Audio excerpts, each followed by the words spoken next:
We live in a time of great technological advances.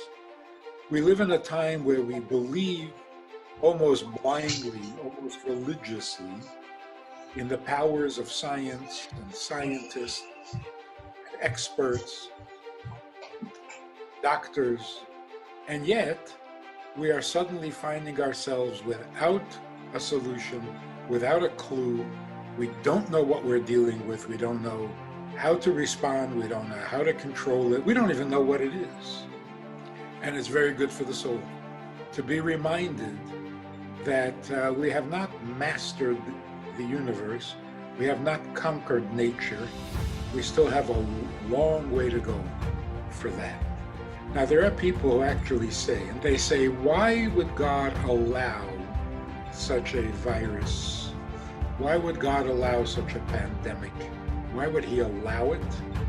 What is that suggesting?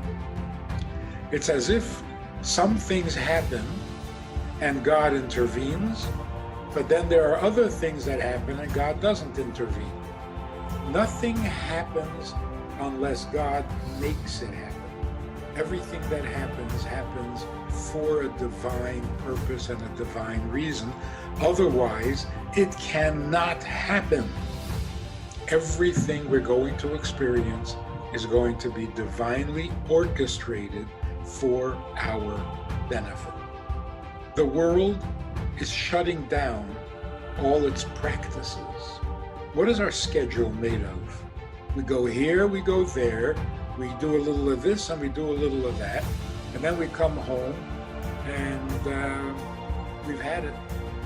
All of a sudden, without anyone saying a word, no theater, no partying, no traveling, no going anywhere. All our habits have now been canceled. We have been freed and liberated from our Mitzrayim. We are so caught up in these things that we actually started to believe that that's what life is about. Life is about going to school, going to work, going to parties, going to a theater, going for some entertainment, going for some shopping. That's life. Now we're seeing it's not. This is a very good thing. The break of habits that this virus is bringing is such a fantastic opportunity to change the habits we've been trying or hoping to change, planning to change for years. But, an hour goes by, a week goes by, a month goes by, and you haven't changed it. Now, we have the perfect opportunity. Everything is changing anyway. We can now have the life we choose.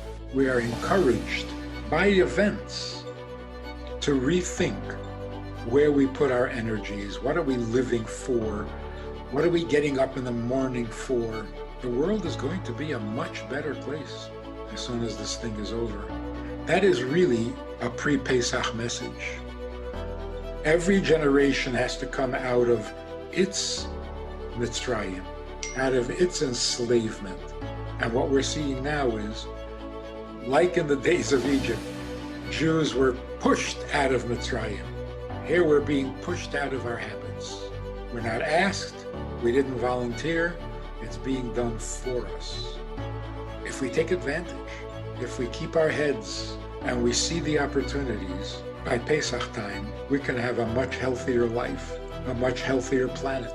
All assumptions can now be questioned. All habits can now be challenged. All fears can now be dismissed. Were we worried about China? Were we worried about Iran? Were we worried about the price of oil? Boy, we're getting sobered up. Everything is changing. And it is changing for the better. It's a good thing. Not scary at all, exciting, and we are maturing as a human race. That is a beautiful thing. It's not a warning, it's not a punishment, it's not doomsday. This is going to pass, and we're going to find ourselves in a cleaner, healthier, more noble world, politically, geographically, financially, and personally.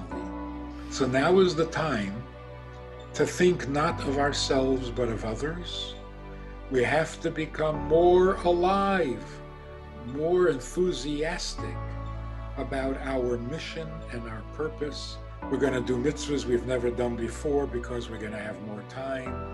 We're going to be home.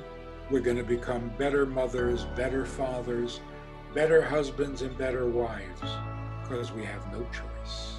Got no place to go.